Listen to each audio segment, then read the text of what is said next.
Hello, my name is Will Delzell with Wild Designs 3D Printing. Today we're going to do a quick demo on how to mount your skull Stetson wall mount. First we're going to start with the base. It has holes already in the base that you can screw into the wall.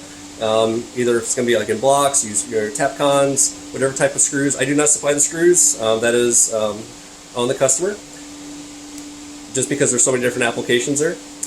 With this thread, you're going to be very careful with this thread. Okay, so we're going to mount this up to the wall, and then we're going to take our skull, which has a thread on the back. So let's just say this is threaded up onto the, or attached to the wall already. This just simply threads in. Okay, but first, before we thread that in, we're just going to take some super glue and put it on that thread. Okay, it doesn't take much. You got to be careful with this thread. Okay, we don't want to over tighten this.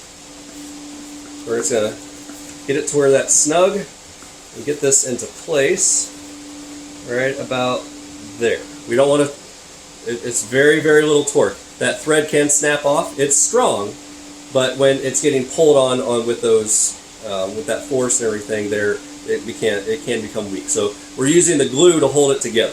Okay, and if you wanted, you could put a little bit of glue on the base on the bottom side of the skull to where it actually attaches to the wall base itself. So just like that, and you're ready to go. Thank you for your purchase.